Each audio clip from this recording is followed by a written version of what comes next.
ઓજત 2 ડેમના 25 પૈકી 6 દરવાજાની કરામત કામગીરી થશે. દરવાજાની મરામત થવાથી પાણીનો વ્યય અટકશે. ડેમ અને લોકોની સલામતી સુનિશ્ચિત થશે અને અસરકારક રીતે પૂર નિયંત્રણ કરી શકાશે. આણંદપુર, શાહપુર, ટીકર અને વંથલી વિયર સહિત નદીકાંઠાના ભાગે સલામતીના ભાગરૂપે લોકોને ન જવા અપીલ. પોલીસ બંદોબસ્ત પણ રાખવામાં આવશે. લોકોના જાનમાલની સલામતી માટે તંત્રનો આગોતરું આયોજન. નદીકાંઠાના અસરગ્રસ્ત ગામોના ખેડૂતો, પશુપાલકોને સાવચેત કરાયા. ઓછી માત્રામાં અને ધીમા પ્રવાહે પાણી છોડવામાં આવશે. જૂનાગઢ તા 2-8 જૂનાગઢ જિલ્લાના બાદલપુર ખાતેના ઓજત 2 ડેમના 25 પૈકી 6 દરવાજાની મરામત કામગીરી કરવાની હોવાથી તા 3/04/2026ના રોજ વહેલી સવારે 6 વાગ્યા પછીથી આ ડેમમાંથી પાણી છોડવામાં આવશે. જિલ્લા કલેક્ટર શ્રી અનિલકુમાર રાણાવસિયાના માર્ગદર્શનમાં પાણી છોડવાથી લોકોના જાન માલને નુકસાન ન થાય તે માટે તંત્ર દ્વારા આગોતરું આયોજન પૂર્ણ કરી દેવામાં આવ્યું છે. લોકોની સલામતીને ધ્યાને રાખી ઓજત નદીની વહન ક્ષમતાના 10માં ભાગનું પાણી ધીમા પ્રવાહને અને ઓછી માત્રામાં છોડવામાં આવશે. આ સંદર્ભમાં કાર્યપાલક ઇજનેર શ્રી એમ. પાંચાએ જણાવ્યું હતું કે ઓજત -2 ડેમમાંથી આ પાણી છોડવાના લીધે નીચવાસમાં આવતા ડેમ જેવા કે નાગલપુર ગામ નજીક આવેલ આણંદપુર વિયર, શાહપુર નજીક આવેલ શાહપુર, વંથલી વિયર અને ટીકર વિયર નજીક ન જવા માટે કે અન્ય કોઈ કામ સબબ ન જવા માટે અપીલ કરવામાં આવે છે. ઉપરાંત અહીં લોકોની સુરક્ષા માટે જરૂરી પોલીસ બંદોબસ્ત પણ રાખવામાં આવશે. મરામત કામગીરી માટે છોડવામાં આવનાર આ પાણીથી જૂનાગઢ જિલ્લાના 38 ગામો ઉપરાંત પોરબંદર જિલ્લાના 11 ગામોને અસર થવાની છે. એટલે કે નદીનું જળસ્તર વધવાનું હોવાથી આ ગામડાઓના લોકોને સાવચેતીના ભાગરૂપે નદીની નજીક જવું નહીં, ઢોર કે અન્ય પશુ ચરાવવા માટે નદીના પટમાં જવું નહીં, ઉપરાંત નદીમાં નહાવા કે કપડાં ધોવા માટે પણ જવું નહીં. વહીવટી તંત્ર દ્વારા અસરગ્રસ્ત ગામોના સરપંચ અને તલાટી મંત્રીને પણ આ બાબતથી વાકેફ કરવામાં આવ્યા છે. ઉપરાંત અસરગ્રસ્ત ગામમાં ઢોલ પીટીને પણ લોકોને સાવચેત રહેવા માટે જાહેરાત કરવામાં આવી છે.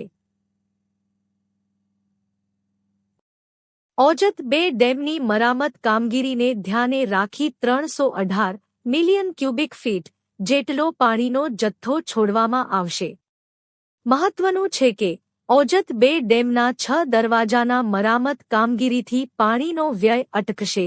ડેમ અને લોકોની સલામતી પણ સુનિશ્ચિત થશે. ઉપરાંત અસરકારક રીતે પૂર નિયંત્રણ પણ કરી શકાશે. પાણી છોડવાના લીધે કોઈપણ અસર ઊભી થાય તો લોકોએ ત્વરિત જૂનાગઢ આપત્તિ વ્યવસ્થાપન ભવનના ફોન ન 26333447 કાર્યપાલક ઇજનેર શ્રી સિંચાઈની કચેરી જૂનાગઢ 028526303929 નાયબ કાર્યપાલક ઇજનેર સિંચાઈ કચેરી જૂનાગઢ 028526311301 અને પોરબંદર જિલ્લાના અસરગ્રસ્ત ગામોના લોકોએ ક્ષાર અંકુશ વિભાગ પોરબંદરના ફોન નં 028622205003 પર સંપર્ક કરવો.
હું એક જ મિનિટ એક વિડીયો તો કરી લઉં છું.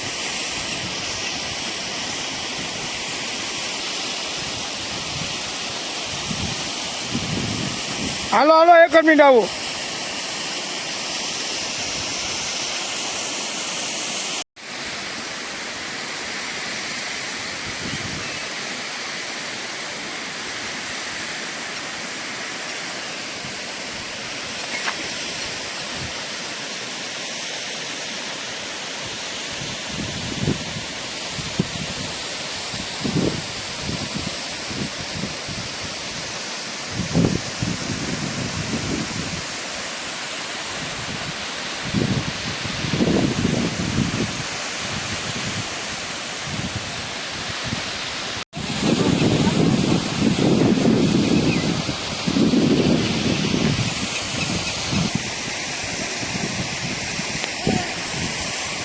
હાલો હાલો આવું. હું કાર્યપાલક ઇજનેર જૂનાગઢ સિંચાઈ યોજના વિભાગ. અમારા નાયબ કાર્યપાલક ઇજનેર શ્રી સિંચાઈ યોજના પેટા વિભાગ નંબર 7-3 અંતર્ગત આવતો જૂનાગઢ જિલ્લાના બાદલપુર ખાતે આવેલો ઓઝત 2 ડેમ કે જેના અંદર 25 દરવાજા આવેલા છે. આ 25 દરવાજા જે છે આપણે ફ્લડ અથવા તો જે વરસાદનું જે પૂરનું પાણી આવે એ પસાર કરવા ઉપયોગ કરીએ છીએ. આ 25 દરવાજા જે છે ને એના અંદર જે રબર સીલ આવે કે દરવાજા જે છે સ્ટીલના એ જે ડેમના ઉપરના ભાગે જેના ઉપર રહેલા હોય એ સીલમાંથી લીકેજ છે, એટલે આખું વર્ષ જે છે એ દરવાજામાંથી નાનો મોટો પાણીનો વ્યય થતો રહે છે. બીજા નંબરની વાત એ કે આ 25 દરવાજામાંથી 6 દરવાજા જે છે એના અંદર વાયર રોપ ડ્રમ અને આમ બદલાવવાની કામગીરી મરામતની કરાવવાની બાકી છે, જેના લીધે આ 25 પૈકી 6 દરવાજા જે છે ને એનો આપણે ઉપયોગ કરી શકતા નથી. વાયર ઓફ ડ્રમ એટલે કે જે દરવાજાને ઊંચો કરવા માટે જે રસ્સી જે આવે એ જે છે એ અતિશય ડેમેજ કન્ડિશનમાં છે, જેના લીધે એવું બને કે જે છે એ દરવાજા જે છે એ રસ્સી તૂટવાને લીધે પડે અને ડેમને જે છે એ નુકસાન થઈ શકે, અકસ્માત થઈ શકે.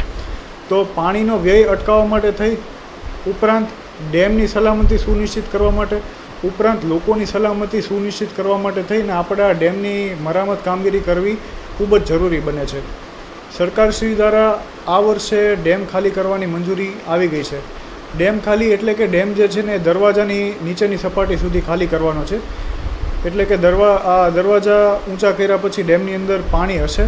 પીવાના પાણીનું આયોજન યોગ્ય રીતે કરવામાં આવેલું છે, જેથી કરીને ઉનાળાની સિઝન દરમિયાન પણ કોઈને પીવાના પાણીમાં તકલીફ ના પડે. ઉપરાંત ડેમ જે છે એના અંદર સિંચાઈ જે છે એનું આયોજન સુનિશ્ચિત કરવામાં આવેલું છે. ઉપરાંત ડેમમાંથી જે બીજા થતા લાભો જે છે કે જમીનનું રિચાર્જ કે એને કોઈ પ્રકારનો વાંધો આવવાની શક્યતા નથી. હવે આ ડેમમાંથી સરકારશ્રી દ્વારા 30 એપ્રિલ પછીથી 318 MCFથી જેટલું પાણી છોડવાની મંજૂરી આવેલી છે. આટલું પાણી જ્યારે આપણે ડેમના દરવાજા ખોલી અને છોડશું ત્યારે આ પાણી નદીમાં વહેવાનું છે અને આ પાણી આપણે 30 એપ્રિલ વહેલી સવારે 6 વાગ્યાથી છોડવાના છીએ, જેથી કરીને નદીના પટમાં જે છે એ સામાન્ય કરતાં પાણીનું લેવલ વધવાની શક્યતા છે. અને નીચવાસમાં આવતા સ્ટ્રક્ચરો જેવા કે નાગલપુર નજીક આવેલ આણંદપુર વિયર, શાહપુર નજીક આવેલ શાહપુર વિયર, વંથલી નજીક આવેલ વંથલી વિયર અને ટીકર નજીક આવેલ ટીકર વિયર, ઉપરાંત બીજા જે નદી પરના સ્ટ્રક્ચર્સ અથવા ડેમ જે છે તેનાથી લોકોને દૂર રહેવાની સલાહ આપવામાં આવે છે. નદીના પટમાં કોઈ પણ કામ સબબ 30 એપ્રિલ પછીથી અવર જવર કરવું નહીં. ઢોર અથવા તો પશુઓને ચરાવવા જવું નહીં. જે લોકોની આરોગ્યની સ્થિતિ નબળી હોય અથવા માંદગી નાદુરસ્તી હોય એ લોકોએ તલાટીશ્રી, ગ્રામસેવક અથવા પ્રાંત અધિકારીશ્રીને જાણ કરવી અને સલામત સ્થળે ખસેડાઈ જવું. ઉપરાંત નદીનું પાણી વધવાનું છે, જેના કારણે નદીની અંદર કોઈ પણ પ્રકારની નાહવાની કે કોઈ ક્રિયા કરવી નહીં. તો નદીના પટથી મે મહિનાના પહેલા અઠવાડિયામાં દૂર રહેવાની સલાહ આપવામાં આવે છે, જેથી કરીને લોકો જે છે એને કોઈ પ્રકારનું આકસ્મિક ઘટના ના બને. પોલીસ બંદોબસ્ત આ દરેક સ્ટ્રક્ચર છે આપણે માંગી લીધો છે. ઉપરાંત પોલીસ જે છે એ બંદોબસ્તમાં રહેશે. લોકોએ નજીકના પોલીસ સ્ટેશનના પણ સંપર્કમાં રહેવું, જેથી કોઈ અજુગતી ઘટના બને તો એઝ સૂન એઝ પોસિબલ આપણે મેસેજ કન્વે કરી શકીએ. કોઈ પણ પ્રકારની અફવાઓથી દૂર રહેવું. આટલું પાણી આપણે છોડીએ છીએ પણ કોઈ પ્રકારની આકસ્મિક કે પૂર જેવી સ્થિતિ બનવાનું નથી. આપણે દરેક પ્રકારનું આગોતરું આયોજન કરી લીધેલું છે. આ ડેમની મરામત કરવી ખૂબ જ જરૂરી હતી. નકર ભવિષ્યમાં કોઈ અકસ્માત સર્જાય એવી સંભાવના હતી.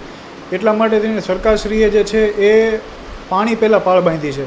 એટલે કે આ ડેમ જે છે એની સલામતીના ભાગરૂપે આપણે અત્યારે ટૂંક સમય માટે ખાલી કરીએ છીએ.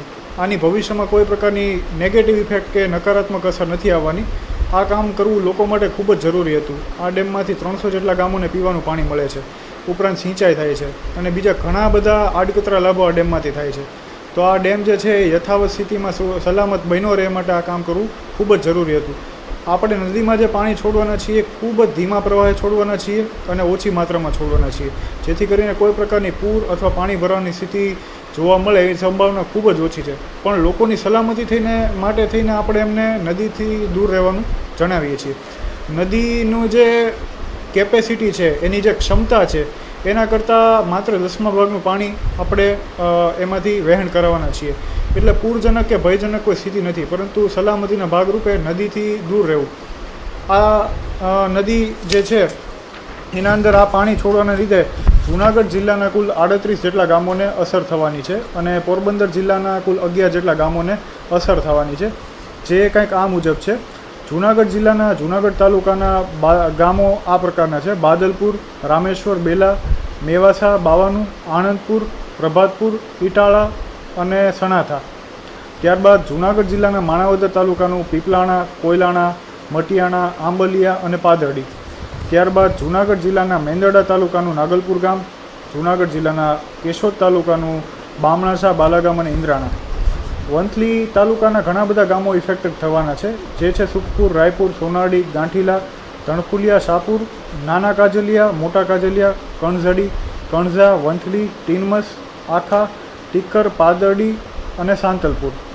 ત્યારબાદ જૂનાગઢ જિલ્લાનું માંગરોળ તાલુકાનું ઓસા, ફુલરામ, ભાથરોડ, હંટરપુર, બગસરા, ઘોડાદર, સરમા, સાંઢા તથા ગેડ વિસ્તારના ઓજત જિલ્લાના આ બધા ગામો જે નદીના કાંઠે આવેલા છે, આ બધી જગ્યાએ અમારા વિભાગ અને સરકારશ્રીની એવી સલાહ છે, સૂચના છે કે લોકોએ નદીના પટની નજીક જવું નહીં. ત્યારબાદ પોરબંદર જિલ્લાના કુતિયાણા તાલુકાનું મૈયારી અને અમીપુર ગામ છે, અસરગ્રસ્ત થવાનું છે. ત્યારબાદ પોરબંદર જિલ્લાના પોરબંદર તાલુકાનું બળેજ ગામ, રાતિયા, નવી બંદર, ચિકાસા, ગરેજ, ઊંટડા, કડચ, પાતા અને માધુપુર. જે કાંઈ પણ ગામોનું અત્યારે મેં મેન્શન કર્યું, આ ગામ નદીના પટમાં આવેલા છે અને આનાથી અસરગ્રસ્ત થવાના છે. તો આ દરેક ગામના લોકોએ તથા ત્યાંથી પસાર થતા લોકોએ નદીની નજીક કોઈ પણ કામ સબબ જવું નહીં તથા સલામતી અને સાવચેતીના પગલાંરૂપ થવું. અને કોઈ પણ આકસ્મિક કન્ડિશનમાં તલાટીશ્રી, ગ્રામસેવક, પ્રાંત અધિકારીશ્રી અથવા disaster management Junagadh, disaster management Porbandar અને સિંચાઈની તમામ ક્ષેત્રીય કચેરીઓનો સંપર્ક કરવો. અને વિભાગ વતી, સરકારશ્રી વતી અમે સુનિશ્ચિત કરીએ છીએ કે તમામ સલામતીના તાકેદારીના પગલાં લેવામાં આવશે. અસ્તુ. જય હિન્દ.